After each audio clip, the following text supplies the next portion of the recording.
اعوذ باللہ من الشیطان اللعین الرجیم بسم اللہ الرحمن الرحیم الحمد للہ وکفی وسلام علی عبادہ الذین اصطفی. درود بھیجیے محمد و آل محمد.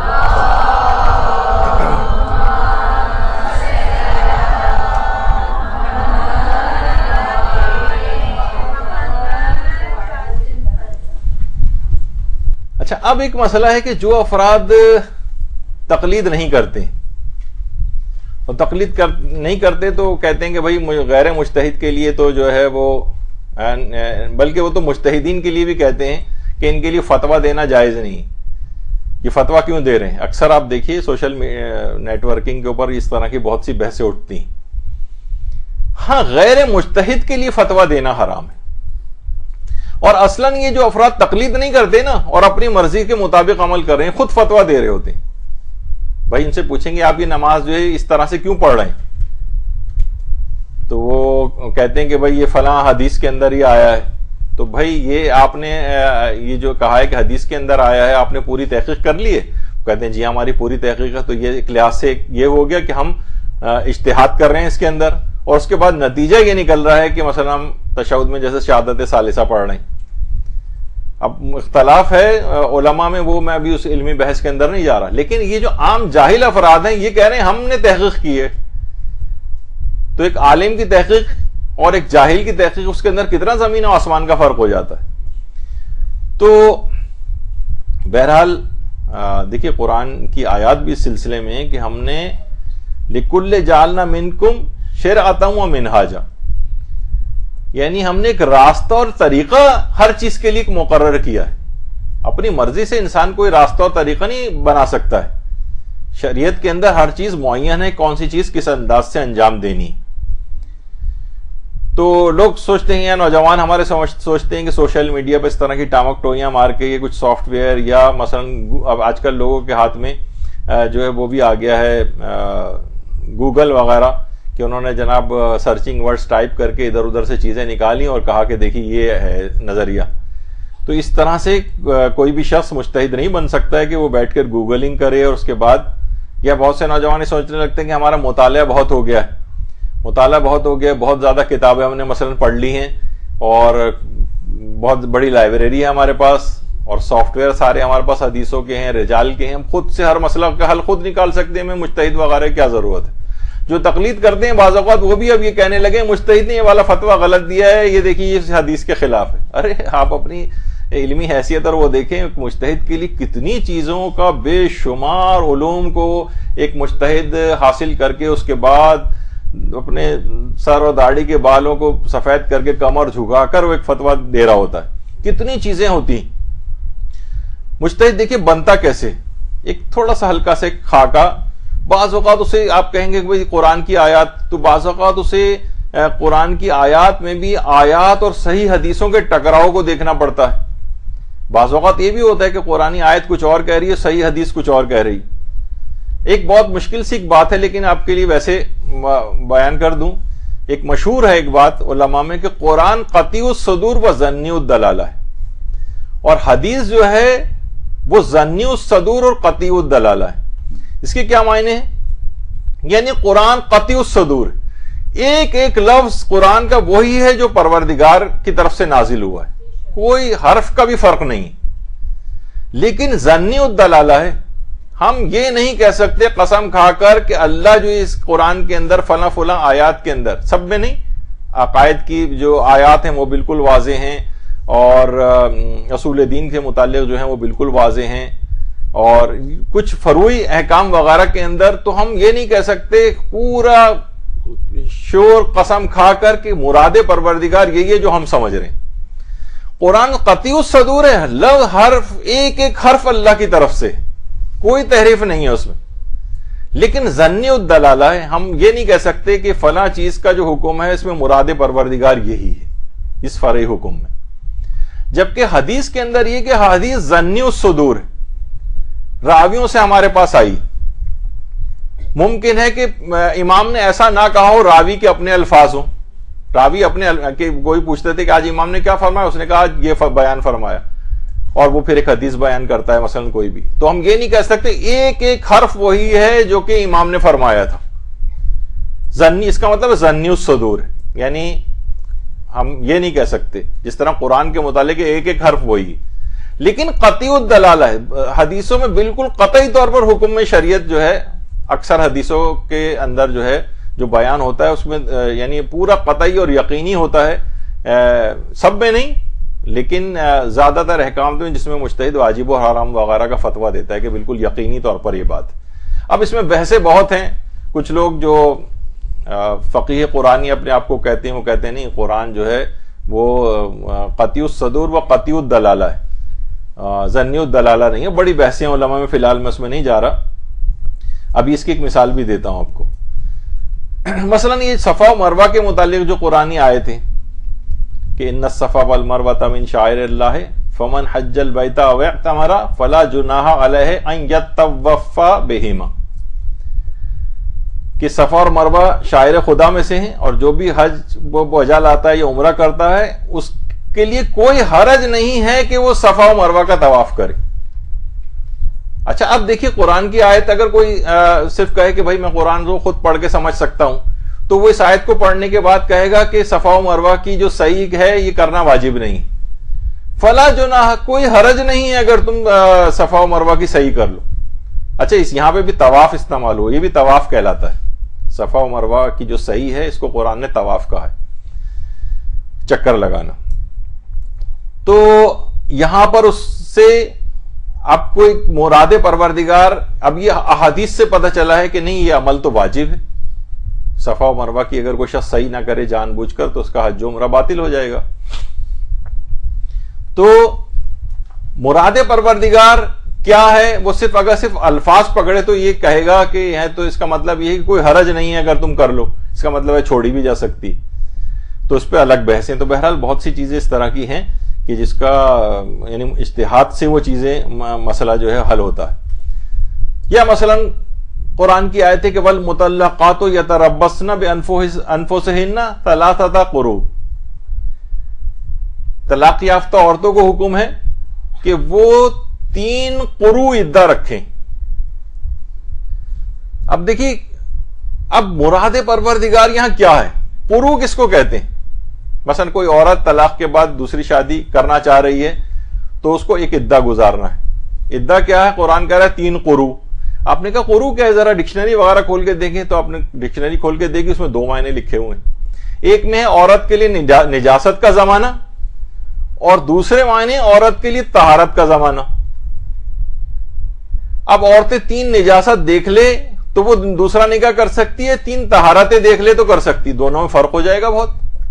آپ کہیں گے ہمیں تو بظاہر یہ لگ رہا ہے کہ 3 نجاستیں دیکھ لے، تو یہ تو آپ کا اپنا خیال ہو نا، مراد پروردگار کیا ہے؟ اب بہت سی چیزیں جو ہے نا قرآن سے نہیں ہوتی، پھر احادیث ساری دیکھنا پڑتی ہیں۔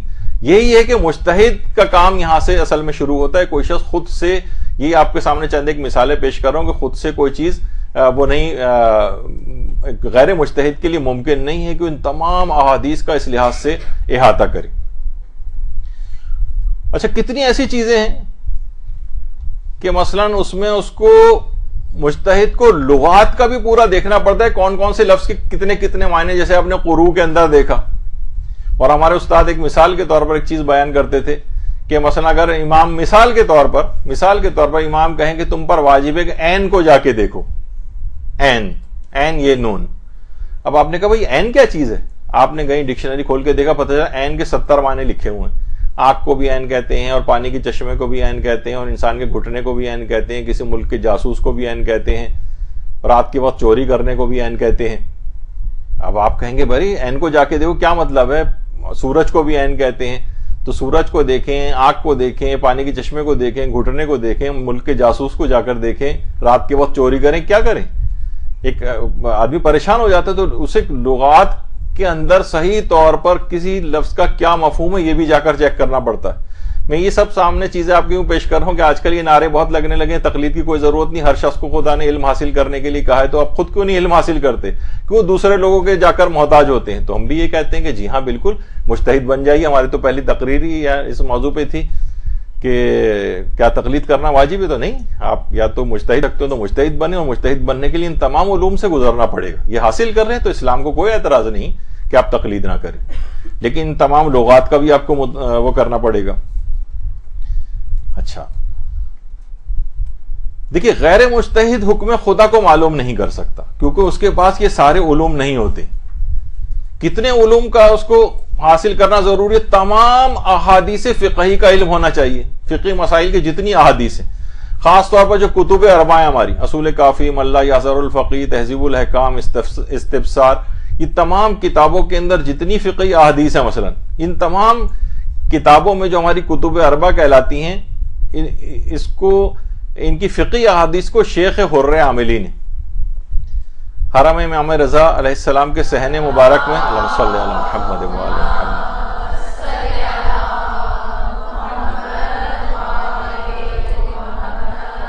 شیخ حر عاملی کی قبر ہے. اور شیخ حر عاملی نے ایک کتاب، اچھا یہ شیخ حر عاملی کی قبر پہ ہمارے بڑے بڑے علماء اور مراجع بھی جاتے ہیں. آیت اللہ شبیری زنجانی، عام طور پر جو زائرین وغیرہ زیارت کے لیے جاتے ہیں وہ صرف حرم کے اندر قبر امام تک وغیرہ ہو کر آ جاتے ہیں. ان علماء کے قبور کے اوپر بھی جانا چاہیے. بہت بڑے بڑے علماء وہاں پر مدفون ہیں. تو انہوں نے شیخ حر عاملی نے وسائل الشیعہ کے نام سے، وسائل الشیعہ الی تحصیل مقاصد الشریعہ کے نام سے پوری کتاب لکھی. 20 سال کی محنت کے بعد یہ کتاب ہوئی اور یہ عربی میں 30 جلدوں کے اندر ہے. اور اس کے اندر احادیث فقہیہ 36,000 فقہی احادیث ہیں. 36,000. 11ویں صدی ہجری کے محدث ہیں شیخ حر عاملی. اور اس کا اردو ترجمہ بھی 20 جلدوں کے اندر علامہ محمد حسین نجفی صاحب قبلہ نے کیا ہے، مسائل الشریعہ کے نام سے. اردو ترجمہ بھی ہو چکا ہے، اگرچہ علماء کے اندر بہرحال ایک بحث جب اس کا ترجمہ نہیں ہوا تھا تب سے بھی چلی آ رہی کہ یہ احادیث فقہیہ کی جو کتابیں ہمارے جاہل معاشرے میں اس کے اردو ترجمے کرنے سے نقصان عام طور پر ہوتا ہے. وہ یہی ہوتا ہے کہ لوگ کہتے ہیں بھائی تقلید کی کوئی ضرورت نہیں، ہر شخص خود ہی نکالے اور مجتہد یہ جو احادیث ہیں خود ہی دیکھ کے فیصلہ کر لے کہ اسے کیا کرنا ہے. اب ایک ہی مسئلے کے اندر متضاد حدیثیں، اب کون سی حدیث کو لے گا یہ تو نور اجتہاد سے طے ہوگا. تو بہرحال تو یہ کتابیں تو اور علماء، اچھا شیخ حر عاملی، بستے شیخ حر عاملی کے نام سے جو انہوں نے دیکھا ہوگا جو زیارات کے اوپر جاتے ہیں وہاں، اور یہ خود شیخ حر عاملی جو ہیں ان کے متعلق ہے کہ حر عاملی اس وجہ سے کہ حضرت حر کی نسل سے، حضرت حر کی نسل سے، اور 36ویں پشت سے ان کا سلسلہ حضرت حر سے جا کر مل جاتا. تو اور حضرت ان کے متعلق مشہور ہے یہ بات کہ ان کا جو قبیلہ تھا، حر عاملی کا جو قبیلہ تھا، آل حر جسے کہا جاتا ہے، یہ حضرت ابو ذر غفاری نے اس کا ایک آدمی مسلمان کیا تھا، اس کے بعد پھر پورا قبیلہ مسلمان ہو گیا تھا. اللہم صلی علی محمد و علی محمد.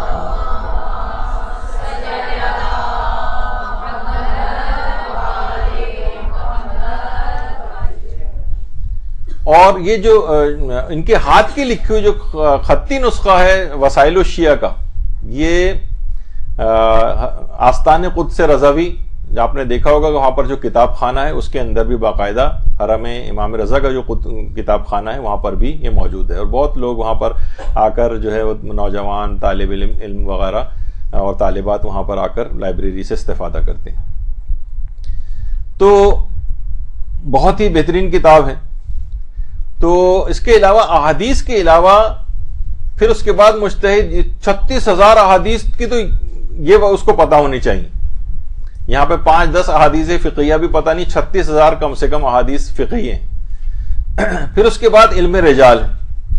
آیت اللہ خوئی نے معجم الرجال کے نام سے 24 جلدوں کے اندر باقاعدہ کتاب لکھی ہے، معجم رجال الحدیث. 20,000 سے زائد صفحات ہیں اس کے اندر، اور 15,676 راویوں کے حالات اس کے اندر بیان کیے. جس کو بھی شوق ہو بہت زیادہ تحقیق کا، مجتہد بننے کا، تقلید نہ کرنے کا، وہ ان تمام 36,000 حدیثوں کو اچھی طرح پڑھے. اس کی عربی سے تمام واقفیت رکھنی ہونی چاہیے، اس کو لغات وغیرہ کا پورا علم ہونا چاہیے، اور ان کی تمام احادیث کی اپلیکیشن. پھر ان احادیث کے جو راوی ہیں اس کے لیے 20,000 صفحات پہ اس پہ احاطہ ہونا چاہیے، جو اس کے اندر راوی 15,676 راوی آقا خوئی نے بیان کیے ہیں. اب آپ خود سوچیں. اور پھر کون سا اس کے اندر راوی عادل ہے, کون سا ضعیف ہے, کون سا ثقہ ہے, یہ جا کر اس کو معلوم کرنا پڑے گا. تو آیت اللہ جعفر سبحانی فرماتے ہیں کہ آیت اللہ خوئی کا یہ کارنامہ اتنا بڑا ہے کہ انہوں نے تمام راویوں کو معجم کے اندر جو ہے وہ جمع کر کے بہت بڑا کام انجام دیا ہے. اور صرف یہ نہیں کہ ان راویوں کے فقط نام ہیں, بلکہ ان کے القابات بھی ذکر کیے ہیں, ان کی کنیتیں ذکر کی ہیں, ان 15,676 راویوں کی, ان کی ازواج کے نام کیا کیا تھے, ان کی اولادوں کے نام کیا کیا تھے, اور بعض اوقات ایک ہی نام کے 10-10 20-20 راوی ایک ہی زمانے میں تھے. کون سے والا راوی ہے جو یہ والی حدیث روایت کر رہا ہے؟ کتنا مشکل ترین ہے کہ ایک ہی کامن نام ہے اور وہ اتنے سارے. اچھا, ان کامن ناموں والوں میں کچھ ضعیف راوی ہیں, کچھ ثقہ ہیں, عادل ہیں, اور اس میں کون سا والا راوی, کیونکہ اگر آپ نے ایک راوی کی غلطی کی تو حدیث کی کیٹیگری بدل جائے گی. اب یہ فتویٰ واجب والا نہیں رہے گا, حرام والا نہیں رہے گا, یا مستحب والا نہیں رہے گا, فتویٰ بدل جائے گا. تو مجتہد 1400 سال پیچھے جا کر ان کی زندگی کے حالات کی پوری تحقیق کر کے اس کے بعد آپ کے سامنے ایک فتویٰ پیش کرتا ہے, کتنے علوم کے ساتھ. تو جو بھی افراد تقلید نہیں کرتے وہ بڑے آرام سے کہہ دیتے ہیں کہ بھائی کیا ہے, خود جاؤ جا کے کتاب کے اندر دیکھ لو. تو جائیے آپ یہ جا کر یہ پڑھیے 20,000 صفحات اس کے, اور وہ 36,000 وہ والی حدیثیں, اور اس کے بعد اچھا پھر آقا خوئی نے اتنی محنت کے بعد یعنی بالکل آخری عمر میں معجم جو ہے یہ جو ہے مکمل کی تھی. اور اس میں خاص طور پر جو کتب اربع کے جو احادیث فقیہ ہیں اس کے جو راوی, ان کو اس کے اندر فوکس کیا تھا. اور صرف یہی نہیں بلکہ رجال کی اور کتابیں بھی دیکھنا پڑتی ہیں. مثلا رجال البرقی جو ہے یہ دیکھنا پڑتی ہے, رجال نجاشی جو ہے یہ بھی علماء کی اس کے اندر رہتی ہے, رجال کشی علامہ کشی کی جو کتاب ہے یہ ہے. اس کے علاوہ ابن غزائری کی جو رجال ہے اس کے اوپر پوری میں آپ کے سامنے اسی وجہ سے ان کے سب کے نام پیش کر رہا ہوں کہ اجتہادی عمل کتنا مشکل ہے, اور مراجع مجتہدین نے یہ بار اپنے اوپر لے کے ہماری زندگی کتنی آسان کر دی. تو ابن غزائری کا جو وہ ان کی رجال ہے. اس کے علاوہ فہرست شیخ طوسی ہے, اس کے اندر جو رجال ہیں, اس کے علاوہ رجال شیخ طوسی ہیں, اس کے اندر جتنے بھی راوی ہیں ان سب کو دیکھنا پڑتا ہے. بلکہ آقا خوئی نے جو معجم جو ان کی کتاب ہے اس کے اندر 135 خاتون راویات جو ہیں, جو راوی ہیں, جو خواتین میں شامل ہیں, ان کی بھی پوری تحقیق اس کے اندر لکھی اور بڑی مہارت کے ساتھ. تو پھر فقط یعنی یہ کہنے کا مقصد ہے فقط رجال کی کتاب یا اس کا سافٹ ویئر ہاتھ میں ہونے سے کام نہیں چلتا, اس کے ضمن کے اندر کتنے ہی ایسے اصول قواعد جس سے مجتہد واقف ہوتا ہے. ہم یہ نہیں کر سکتے بس گئے حدیث کے راوی کا نام دیکھا, جا کے معجم کے اندر دیکھ لیا کہ ثقہ یا عادل کیا لکھا ہوا ہے اس کے نام کے سامنے, اور بس فتویٰ نوجوانوں نے دے دیا کہ دیکھیے اس کے راویوں کے اندر یہ گڑبڑ پائی جاتی ہے. تو یہ ایک بڑے مسئلہ ہے آج کل ہو گیا ہے. جو سائنسی ایجادات ہیں فائدے مند بھی ہیں اور نقصان دہ بھی بعض اوقات ہو جاتی. پھر یہ دیکھا جاتا ہے جیسے میں نے کہا کہ آیات و احادیث کا ٹکراؤ دیکھا جاتا ہے. کبھی تو آپ کو لگ رہا ہوتا ہے ٹکراؤ ہے, لیکن اسلام اس کو ٹکراؤ نہیں کہتا. اب میں اس کی بھی تفصیل میں جاؤں گا تو بڑا مسئلہ ہو جائے گا. اور کبھی احادیث کا احادیث سے ٹکراؤ ہوتا ہے. مثلا آپ کبھی اٹھا کر دیکھیں غسل جمعہ کی احادیث, کسی میں کہا جا رہا ہے کہ مثلا ان الغسل الجمعۃ واجب, بے شک غسل جمعہ واجب ہے, اور پھر وہی راوی ہیں زرارہ, وہی چھٹے امام ہیں, وہی کتاب فروع کافی ہے, اس میں سوال پوچھا جا رہا ہے مولا مستحب غسلوں کی فہرست بتائی, امام اس میں اندر غسل جمعہ کا بھی نام لے رہے ہیں. اب حدیث ایک میں کہا جا رہا ہے واجب ہے اور ایک میں کہا جا رہا ہے مستحب ہے.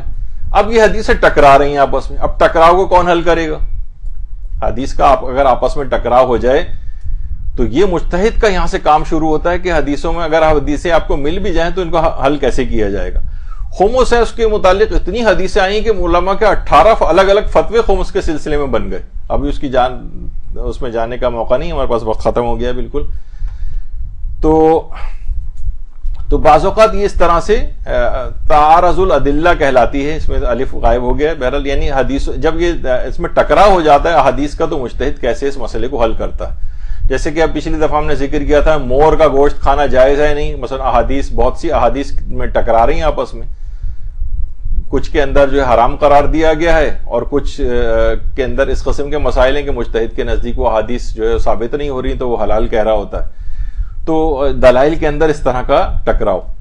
اسی طریقے سے مثلا چاند کے سلسلے کے اندر ہے کہ کہیں کچھ مجتہدین افق کے قائل ہیں چاند کے سلسلے میں, کچھ افق کے قائل نہیں ہیں, سب کے پاس اپنے دلائل ہیں.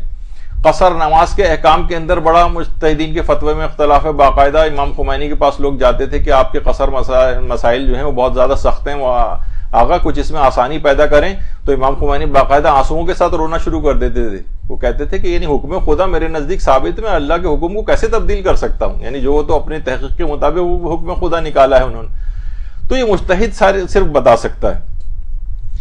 تو اس کے علاوہ مجتہد کو سابقہ اور موجودہ تمام فقہا کے فتاوے اور ان کے دلائل کا علم ہوتا ہے.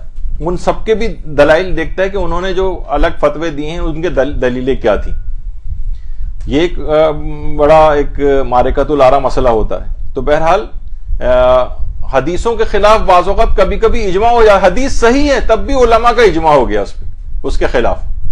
جب بھی ہمارے ہاں اس کو کہا جاتا ہے کہ اجماع کاشف ہونا چاہیے, یعنی وہ اجماع جو علماء کا, بہت پوری دنیا بھی اگر حدیث کے خلاف ہو جائے تو حدیث کے خلاف نہیں جا سکتی. پھر علماء کا اجماع, دیکھیے ایک زمانہ تھا کہ جب کتاب خانے جلائے جا رہے تھے اور شیخ طوسی نے باقاعدہ نجف کے اندر حوض علمیہ کو منتقل کیا تھا, تو کتابیں بڑی تعداد کے اندر کتاب خانے جلا دیے گئے. لیکن کچھ فتاوے ایسے تھے کہ ان کی دلیلیں ہمارے پاس نہیں رہیں, لیکن سب کے سب مجتہدین اس مسئلے کے اندر وہ فتویٰ دیتے رہیں. تو ایک لحاظ سے اجماع قائم ہو گیا. اجماع اس لحاظ سے جب بھی ہمارے کہا جاتا ہے کہ اجماع کاشف حجت ہے, یعنی ایسا اجماع کہ جس میں خود امام معصوم شامل ہوں, یعنی امام کی کسی حدیث سے اس اجماع کا بھی اثبات ہوتا ہو. خیر ابھی اتنی تحقیق میں جانے کا نہیں ہے, تو اس میں دیکھا جاتا ہے حدیث کے خلاف اجماع تو نہیں, بہت سی حدیثیں صحیح ہیں لیکن علماء کا اس کے خلاف اجماع ہے, اس کو بھی نہیں لیا جاتا. اس کے الگ دلائل ہیں, چیزیں ہیں, یہ سب بھی آپ کو اگر کوئی شخص تقلید نہ کرنا چاہے تو اس طرف بھی چلا جائے وہ. تو اجماع آپ نے اس کی تفصیل ابھی سن لی. تو ٹکراؤ کو, اگر حدیثوں میں ٹکراؤ ہو جائے تو اس کو حل کرنے کے اصولوں کا علم ہونا چاہیے. جو شخص تقلید نہیں کر رہا ہے ٹھیک ہے, جائے وہ ان تمام اصولوں کو سیکھے, اور کس حدیث کو ترجیح دی جائے گی ٹکراؤ کی صورت میں, اس ترجیح دینے کے اصول کیا ہیں, سب اس کو پتا ہونے چاہیے. تو مجتہد اپنے دیکھیے درس خارج کے اندر ان تمام چیزوں کو ثابت کرتا ہے.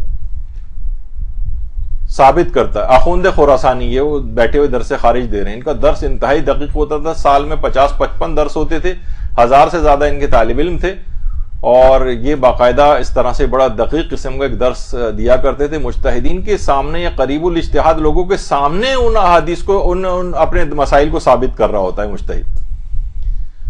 اور اب یہ درس خارج اتنے منظم ہو گئے ہیں, باقاعدہ حرموں کے صحن میں ہوتے ہیں. آیت اللہ ناصر مکارم شیرازی کا کہیں درس خارج چل رہا ہے, کہیں آیت اللہ وحید خراسانی کا درس خارج چل رہا ہے. تو انتہائی دقت کے ساتھ, یعنی بعض اوقات یہ ہوتا ہے کہ تقلید سے لے کر دیات تک کا ایک دورہ ہوتا ہے پورا, ابھی وہ دورہ مکمل بھی نہیں ہوتا کہ مجتہد انتقال کر جاتا ہے. یعنی اتنی تفصیل کے ساتھ, بہت سے تو ایسے مسائل ہوتے ہیں 6-6 مہینے 1-1 سال تک ان کی تفصیل مجتہد جو ہے دلائل کے ساتھ بیان کر رہا ہوتا ہے. آیت اللہ سیستانی کے متعلق کہا جاتا ہے کہ یعنی ان منفرد علماء اور مجتہدین میں سے ہیں جنہوں نے تقلید سے لے کر دیات تک کے درس خارج کے پورے 3 دورے مکمل کیے. درود بھیجیے محمد علیہ السلام.